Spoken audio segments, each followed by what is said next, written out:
Nagyon sokan kérték, hogy a Facebookon tartsak egy. Beaucoup de gens m'ont demandé de donner une conférence en direct sur l'épidémie de Covid. Je ne l'ai pas fait parce qu'il y a tellement d'informations arrivées si vite, y compris des informations scientifiques sur l'évolution de la maladie elle-même, ses causes, en particulier sur les groupes à risque et ceux qui en meurent, que j'ai pensé que la première vidéo que j'avais publiée sur ce sujet mettait bien en lumière les principaux facteurs de risque et suffisamment d'informations pour que les gens comprennent les causes et comment l'aborder, même en termes de guérison. Et pourtant, beaucoup d'informations ont été publiées dans les revues médicales, ce qui nous permet d'explorer en détail les éléments qui aggravent la maladie. Et ici, il ne s'agit pas simplement dans les grandes lignes de dire que tel ou tel organe cesse de fonctionner et qu'on en meurt. Il ne s'agit pas d'énoncer les lieux communs comme les calculs rénaux, l'apparition de problèmes de foie ou d'une insuffisance cardiaque et des arythmies, mais des facteurs tout à fait scientifiques et spécifiques qui ont été révélés et qui conduisent à la mort. Ceux-ci sont mesurables de manière exacte et scientifique par des moyens médicaux. Par exemple, des éléments de la prise de sang permettent de déterminer, après le premier tiers de la maladie, si quelqu'un en mourra ou non. Par exemple, dans les résultats de laboratoire, il y a l'élément appelé D-dimère qui prédit si une personne aura ou non une thrombose. Comme ça, on peut dire dans quel état est votre coagulation sanguine et s'il y a trop de D-dimère, vous aurez probablement des problèmes thrombotiques, éventuellement dans tout le corps. Principalement dans les poumons, mais aussi dans le cerveau. Ensuite, il y a une unité qui est devenue courante appelée tempête de cytokines, qui peut coûter beaucoup de cytokines. La plus importante ici étant l'interleukine 6, mais on a aussi remarqué la CRP. La nécrose tumorale 6-alpha a également été marquée comme une cytokine importante et l'interleukine 1 aussi a été étiquetée comme une cytokine qui, s'il y en a beaucoup, annonce la mort du patient, qui n'est plus qu'une question de temps. Citokinként, amely, hogyha sok van belőlük, akkor előrejelzi azt, hogy a beteg meg fog halni, csak időkérdés, hogy meghal-e vagy sem. Ugye ez nagyon feltűnő, hogy az... Depuis que j'ai partagé pour la première fois que nous traitons des effets sur la santé de la proinsuline peptide C, qui est officiellement sur le marché pour la première fois dans le monde en Hongrie, depuis que je l'ai partagé, ce n'est pas moi, mais ce sont d'autres qui ont publié que l'effet de la proinsuline peptide C peut être mesuré et a été mesuré par des scientifiques. Depuis que je traite de la variabilité de la fréquence cardiaque, la VFC, je n'ai plus reçu aucune critique. C'est parce que ce que nous faisons est mesurable. Et ce n'est pas moi qui le dis, ça a été prouvé par des essais cliniques depuis 1990 que la proinsuline peptide C augmente la VFC. Cela signifie qu'il améliore le fonctionnement du système nerveux central et peut rétablir l'équilibre du système nerveux autonome, sachant que la plupart des maladies inflammatoires s'accompagnent d'un déséquilibre du système nerveux autonome. Donc, je n'ai plus été attaqué depuis qu'il est devenu clair que l'effet du peptide C sur le système nerveux central peut être mesuré très précisément, notamment par la variabilité de la fréquence cardiaque. Un de ces articles a été écrit en 1996, montrant que la proinsuline peptide C corrige le fonctionnement du système nerveux autonome et augmente la variabilité de la fréquence cardiaque chez l'homme. Maintenant, on sait ce que ça signifie, mais en 1996, on ignorait que plus la variabilité de la fréquence cardiaque est élevée, plus la durée de vie est longue et moins il y a de risques de cancer ou, s'il y en a, le patient aura plus de chances de survivre. En plus, des articles scientifiques ont été publiés évaluant que certains patients, pas tous, mais certains patients meurent parce que la chimiothérapie détruit la variabilité de la fréquence cardiaque et le nerf vague, alors que ce nerf sert aussi à endiguer les artères. Ça aussi, c'est un fait scientifique. Ça a été publié dans une revue scientifique et c'est considéré comme un résultat clinique. Les chercheurs aiment savoir le pourquoi du comment. Ils ont donc commencé à cartographier avec des expérimentations animales ce que fait exactement la proinsuline peptide C. Une de ces expériences a montré que la production des lymphocytes de la rate, c'est-à-dire des cellules T, les cellules B et même les cellules tueuses naturelles, peut être activée ou leur prolifération peut être augmentée par la proinsuline peptide C, à travers le système nerveux parasympathique, lui-même lié au système nerveux autonome. Donc on a compris que le peptide C affecte également notre système immunitaire. C'est ce que nous voyons maintenant chez les patients du Covid ou chez les personnes présentant des symptômes dont l'état s'améliore grâce à lui. Ensuite, pour être absolument sûr, les chercheurs ont fait une autre expérience sur des rats pour prouver que le nerf vague était en effet activé par la proinsuline peptide C, ce qui est inestimable d'un point de vue sanitaire, puisque le nerf vague signale le vieillissement et l'apparence de diverses maladies cardiovasculaires. Et dans la pratique, avec la variabilité de la fréquence cardiaque, on peut savoir si ça vaut la peine de réanimer une personne ou non. Si la VFC tombe en dessous d'un certain niveau, on ne peut plus être réanimé. Pareil, dans le cas d'un choc septique, c'est comme ça qu'on mesure si le patient survivra ou non, car en dessous d'un certain niveau de VFC, le patient ne survivra pas au choc septique. Et en effet, dans cette maladie du Covid-19, de nombreuses personnes meurent d'un choc septique. Donc, si nous pouvons augmenter la variabilité de la fréquence cardiaque, nous pouvons augmenter les chances de survie. C'est important à savoir, car c'est déjà une chose connue dans le monde. Un essai clinique a récemment été enregistré aux États-Unis qui mesure les patients du Covid pour voir comment leur VFC augmente, comment augmenter la VFC ou stabiliser le fonctionnement du système nerveux parasympathique. Il place donc des électrodes sur l'oreille par lesquelles le nerf vague peut être activé, les chances de survie des patients améliorées et leurs symptômes réduits. La première expérience de ce type a déjà eu lieu et a été un succès, du moins dans les articles publiés sous forme d'études de cas.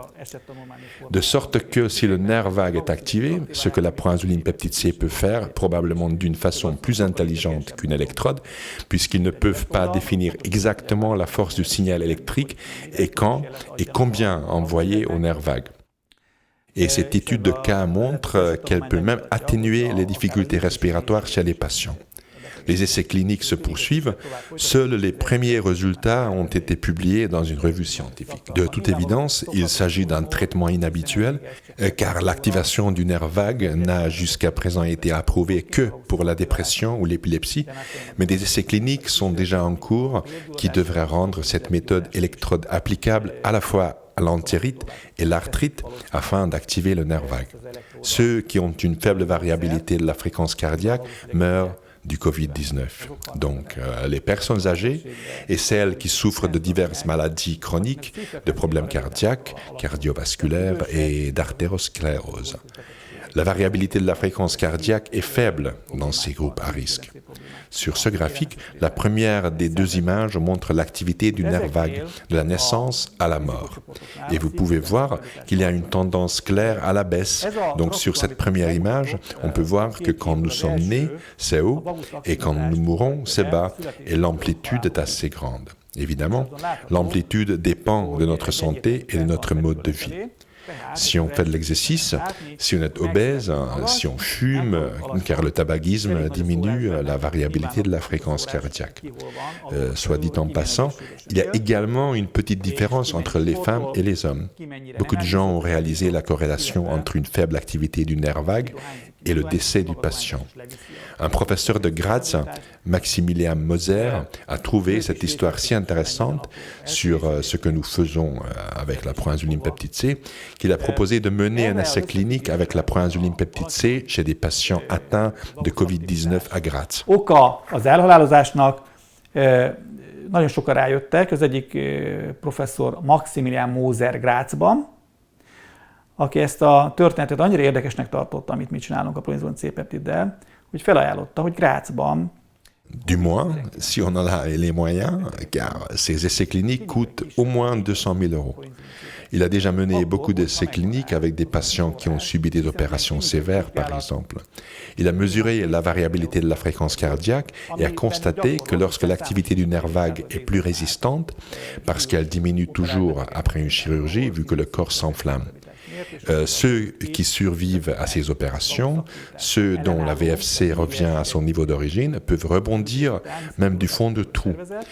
Bref, il sait exactement l'importance d'avoir un niveau de stabilité relativement élevé dans la VFC, qui est un maître de la vie et de la mort. Le fait que la variabilité de la fréquence cardiaque soit liée au degré d'artérosclérose est également mesurable. Le degré d'artérosclérose mesuré est lié à l'ampleur de la variabilité de la fréquence cardiaque. Donc ici, vous pouvez voir que si la variabilité de la fréquence cardiaque est faible, le taux d'artérosclérose est élevé et l'artérosclérose est plus sévère.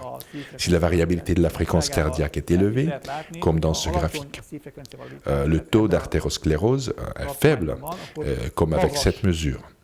De toute évidence, l'amplitude est là, mais la relation linéaire peut être trouvée entre le degré d'artérosclérose et l'ampleur de la variabilité de la fréquence cardiaque. Ainsi, le système nerveux autonome peut être significativement affecté par l'artérosclérose, donc un effet inhibiteur artériosclérotique peut également être attribué à une augmentation de la VFC. Autonóm idegrendszerrel jelentős mértékben lehet befolyásolni az éremesszesedést, tehát egy éremesszesedés gátló hatást is lehet tulajdonítani a szívfrekvenciavariabilitás növelésnek. Ce que je dis est connu chez les chercheurs sur le nerf vague. Je ne l'ai pas inventé, tout le monde le sait. Des essais cliniques sont en cours aux États-Unis pour activer le nerf vague.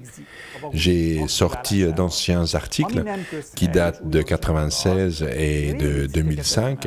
Il n'y a rien de nouveau. Il a été prouvé qu'il existe une substance dans le corps humain, que le cerveau humain produit aussi, que le pancréas produit aussi chez la plupart des gens, pas chez tout le monde. Et cette substance, qui est parfois mesurée dans les résultats sanguins, c'est la proinsuline peptide C, qui est capable de réparer ou même de guérir les blessures du système nerveux autonome. Et le système nerveux autonome peut nous guérir de maladies, parce qu'il réduit les inflammations, augmente les lymphocytes et réduit la probabilité des caillots sanguins qui provoquent une embolie pulmonaire ou un AVC. Donc, en bref, voilà l'essentiel. Ce n'est pas compliqué, c'est extrêmement simple et il est très facile de comprendre la corrélation. L'exemple typique, c'est que quand j'ai envoyé ma demande au professeur Moser s'il voulait traiter de ce sujet ou non, si je me souviens bien, il a répondu en quelques heures. Donc, je n'ai pas eu à attendre des jours et des jours. Pour un scientifique qui s'occupe de cela, c'est son domaine d'expertise, il y a une corrélation qui se voit en 5 minutes. Inutile de pousser. C'est simple et clair et c'est mesurable. Le nerf vague et la proinsuline peptide C affectent chaque corrélation qui s'applique au Covid-19 et qui mène à la mort. C'est pour ça. Donc, en s'appuyant sur des sources fiables qui fournissent des prévisions fiables, à mon sens, ce sont les prévisions des statisticiens de Harvard qui sont les plus fiables, parce que ceux qui ont commencé à dire il y a des mois, c'est exactement produit comme ils l'avaient annoncé. Et maintenant, ils disent qu'on n'aperçoit même pas le début de la fin de tout cela. Mais même si ça se termine un jour, ce ne sera pas avant 2024. C'est ce que disent les statisticiens d'Harvard. C'était déjà eux qui disaient que dans les endroits où la pollution de l'air est très élevée, 22 fois plus de personnes meurent que là où l'air est pur. Et la raison, c'est que le système nerveux parasympathique est endommagé par la pollution de l'air. Cela a également été dit par les chercheurs de Harvard, mais ils ne pouvaient pas en expliquer les causes. Ou plutôt, ils savaient que la pollution de l'air provoque une inflammation. Donc, ils disent maintenant que nous devons nous projeter à long terme. Probablement, ce virus reviendra quand les conditions lui seront favorables, par exemple, dans une période plus froide. Il y aura toujours des porteurs, probablement comme avec la grippe, puis il réapparaîtra, disparaîtra, réapparaîtra à nouveau, et il sera mortel pour les personnes vulnérables. Évidemment, ceux qui développent une tempête de cytokines, ceux qui ont des veines enflammées ou si l'un des organes est affaibli, comme le cœur, le foie, les reins, le cerveau par exemple, chez eux, il peut se produire une telle destruction que c'en est incompatible avec la vie. Et ici, il faut toujours penser à ceux dont la santé est déjà bancale ou aux plus âgés. Donc ce virus effectue une sorte de sélection naturelle sur l'humanité, même si c'est étrange de le dire comme ça. Nous pouvons nous en défendre en adoptant un style de vie, un mode de vie qui nous rendra plus sains. Et cela peut être articulé au niveau micro, mais aussi au niveau macro. Donc, au niveau micro, lorsque nous regardons notre propre vie, nous devons éviter l'obésité. C'est un facteur de risque clair, associé à une augmentation de l'inflammation. Nous devons faire plus d'exercices et manger des aliments qui augmentent la variabilité de la fréquence cardiaque, comme par exemple l'huile d'olive extra vierge. Donc nous devons oublier l'huile de cuisson. Nous ne devrions même pas vendre plus d'huile de cuisson dans les magasins en Hongrie. Je pense que si nous voulons survivre sur le plan social, ou si les personnes âgées veulent survivre à cette épidémie, elles ne devraient plus utiliser d'huile de cuisson. Il faut de l'huile d'olive extra vierge, on peut tout faire avec, cuire, frire, tout. C'est juste une mauvaise croyance, une fausse croyance qu'il ne faut pas la faire chauffer. On peut très bien faire frire avec. Il se produit beaucoup moins de substances nocives avec de l'huile d'olive extra vierge qu'avec de l'huile de cuisson pendant la friture. Et l'huile de cuisson est un poison par rapport à l'huile d'olive extra vierge. Le chocolat noir est le deuxième sur la liste. Le chocolat noir à 70, 80, 90% de cacao améliore l'activité du nerf vague. Cela a été testé sur des animaux à Mexico dont l'air pollué avait ruiné le système nerveux. Le troisième est un régime végétalien. On se moque souvent du régime végétalien. À quoi ça ressemble un végétalien? Ce n'est même pas un être humain. C'est à peu près à ce niveau qu'une partie de la presse hongroise les traite. Les personnes qui suivent un régime végétalien ont une variabilité de la fréquence cardiaque plus élevée que celles qui consomment beaucoup d'acides gras saturés ou de protéines animales. Et la méditation, le yoga, la relaxation et la bonne qualité de l'air augmentent tous la variabilité de la fréquence cardiaque, tandis que l'air pollué la diminue. Alors maintenant, l'économie redémarre à New York, Budapest, Berlin, et nous polluons à nouveau l'air, notre variabilité de la fréquence cardiaque diminue à nouveau. À Wuhan, les gens meurent non seulement parce que le virus adhère aux microparticules, mais aussi parce que si nous inhalons le virus, notre cerveau s'enflamme. Il a été prouvé qu'il réduit notre variabilité de la fréquence cardiaque et notre système nerveux vague, notre système nerveux parasympathique. Et ainsi, nous devenons vulnérables au virus et beaucoup d'entre nous en mourant. Donc, on ne peut pas vivre sans l'économie et apparemment, on ne peut pas non plus vivre avec une économie qui tourne à plein. Ici, il faut trouver un terrain d'entente afin de pouvoir à la fois protéger nos vies et les vivre. Nous n'avons pas à faire face à un arrêt complet de l'économie. C'est un monde aujourd'hui très difficile à vivre et il faudra trouver un terrain d'entente pour que ceux qui vivent dans les grandes villes polluées puissent survivre à long terme. Donc il y a deux options, soit nous survivons à la maladie, soit nous ne survivons pas à la maladie. Quand on n'y survit pas, voilà ce qui se passe. Ici, on peut mesurer, les marqueurs inflammatoires bleus sont affichés en bleu, tout comme le D-dimer qui indique la coagulation du sang. Donc lorsque la coagulation sanguine augmente, on en meurt. Et quand les cellules T ou les cellules B, marquées en rouge et vert, diminuent dans notre sang, on meurt parce qu'il n'y a plus rien pour défendre notre corps. Et chez ceux qui survivent, des cellules T et cellules B ne diminuent pas, mais se convertissent et elles commencent à augmenter au milieu de la maladie. Ici, elles diminuent. Ici, elles augmentent. Et c'est pourquoi ceux-là survivent, car le corps se protège. Si les marqueurs inflammatoires, l'interleukine 6, la nécrose tumorale alpha et la CRP augmentent, on meurt. Et s'ils descendent, on survit. Les cellules immunitaires augmentent, les marqueurs inflammatoires diminuent. Voici donc la ligne de démarcation dont le nerf vague est responsable. Notre système nerveux autonome est-il responsable de notre survie ou non?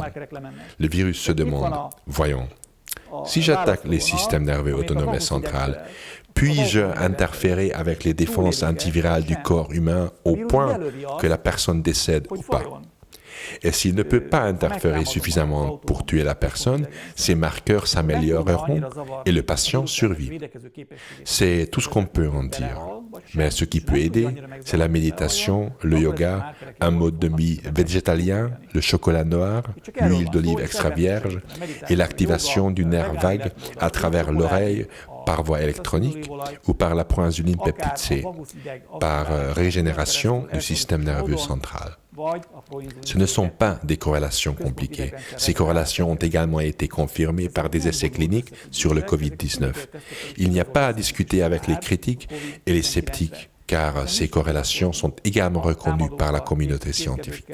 Hiszen ezt a tudományos közösség is elismeri ezeket az összefüggéseket.